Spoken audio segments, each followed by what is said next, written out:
Well, I, of course, grew up in Birmingham, Alabama under Jim Crow, where I lived a completely segregated life until we moved to Denver. I didn't have a single white classmate until we moved to Denver when I was in 10th grade. Really? That's right, because the Alabama schools, despite of the fact of desegregation, the Alabama schools really didn't desegregate.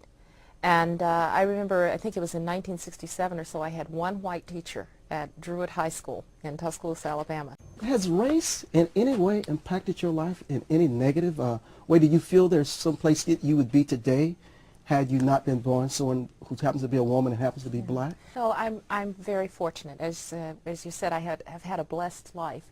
And I don't think that race or gender have gotten in the way, but it doesn't mean that they haven't impacted on my life. Yeah, I like to hear somebody tell a story that, yeah, I'm black, but yeah, I can achieve just as much as anybody else born on this planet. I do believe that, and I grew up believing that. In the little community in which I grew up in Birmingham, Alabama, that's what the kids were taught. We were taught, by the way, you might have to be twice as good. Have you experienced racism that you can recall? Of course.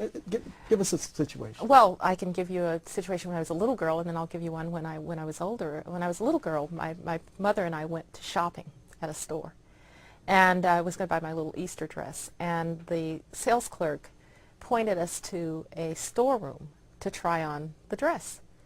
And my mother said, "My daughter's not trying that on in a storeroom."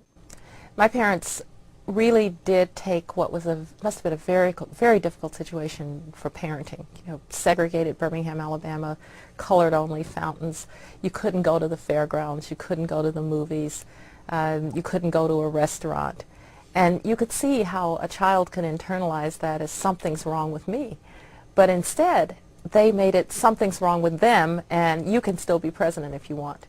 I probably have, at one level, a better understanding, or perhaps let me say a more personal understanding of what the dark side of human beings can look like. I remember very well in 1963 when Birmingham was so violent, when it acquired the name Bombingham, that even with my wonderfully protective family, you had to wonder, why are they doing this to us?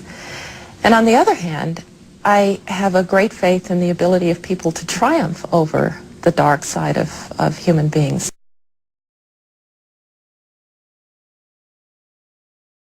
It continues to surprise. It continues to renew itself. It continues to beat all odds and expectations. You just know that Americans are not going to be satisfied until they really do form that perfect union. And while the perfect union may never be in sight, we just keep working at it and trying. And I just want to close on a personal note. As an African American, I'm especially proud because this is a country that's been through a long journey in terms of overcoming wounds and making race not the factor in our lives. That work is not done, but yesterday was obviously an extraordinary step forward.